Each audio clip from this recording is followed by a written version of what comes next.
আসসালামু আলাইকুম রহমতুল্লাহি ওয়া বারাকাতুহু। সম্মানিত প্রিয় মুসলিম ভাই ও বোনেরা, আর ইসলামিক টিভির পক্ষ থেকে সকলকে জানায় আন্তরিক মোবারকবাদ।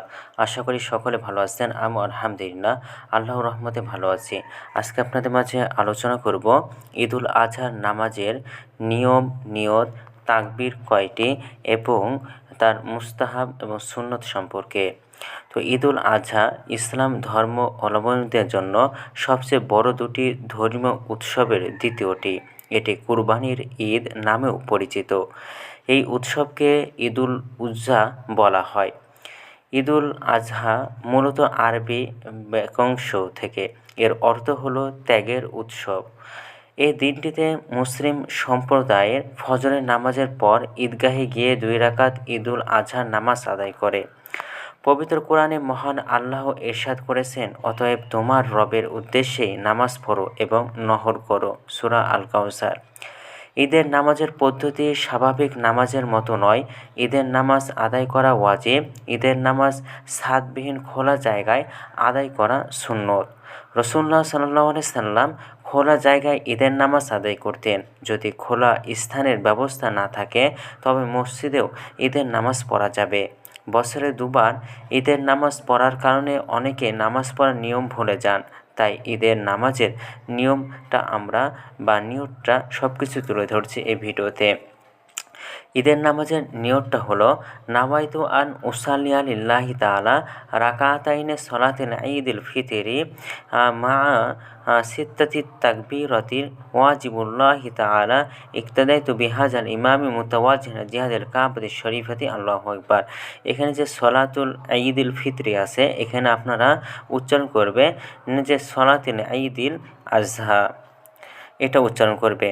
অথবা অর্থ এভাবে বলবেন যে, আমি ঈদুল আজহার 2 রাকাত ওয়াজিব নামাজ অতিরিক্ত 6 তাকবীরের সঙ্গে এই ইমামের পিছনে কিবলামুখী হয়ে আল্লাহর জন্য আদায় করেছি। আল্লাহু আকবার।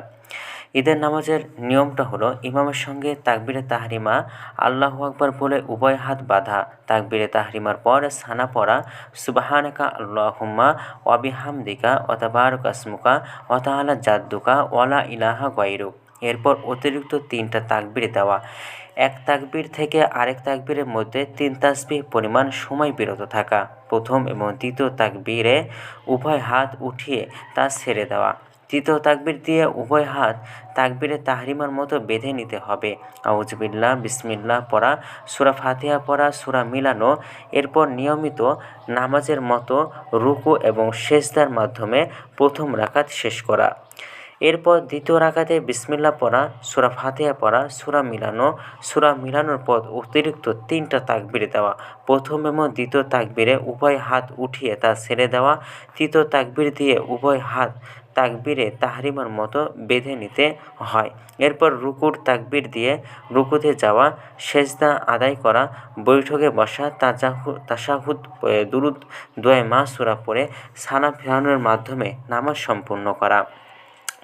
ঈদের নামাজের তাকবীর কীভাবে বলবেন সেটা হলো যে, আল্লাহু আকবার, আল্লাহু আকবার, লা ইলাহা ইল্লাল্লাহু, আল্লাহু আকবার, আল্লাহু আকবার, ওয়া লিল্লাহিল হামদ।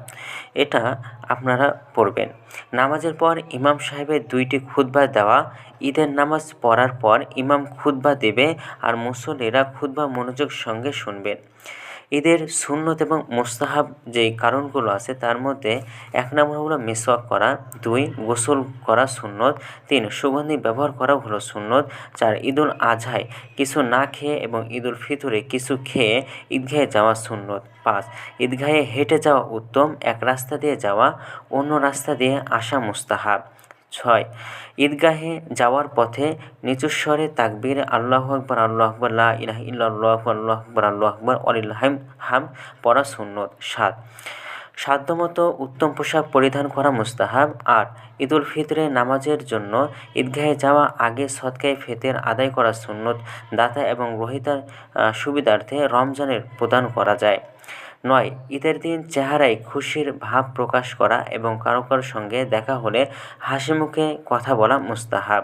10 আনন্দ অভিবাদন বিনিময় করা মুস্তাহাব। ফতোয়া শামি পরিচিত কারোর সঙ্গে কিছুদিন বা অনেক দিন পরে দেখা হলে উভয় ডান গলা মিলিয়ে মোহাব্বতের সঙ্গে একবার কোলাকুলি করা এবং আল্লাহুম্মা জিদ মুহাব্বাতি লিল্লাহি ওয়া রাসূলিহি পড়া সুন্নত। তবে ঈদের দিন জরুরি মনে করে কোলাকুলি করা বেদাত, অন্যথায় জায়েজ। তিরমিজি শরীফ। তো আমাদের ভিডিওটি যদি আপনাদের ভালো লাগে তাহলে অবশ্যই চ্যানেলটি সাবস্ক্রাইব করে পাশে থাকবেন। ধন্যবাদ সকলকে। আসসালামু আলাইকুম ওয়া রাহমাতুল্লাহি ওয়া বারাকাতুহু।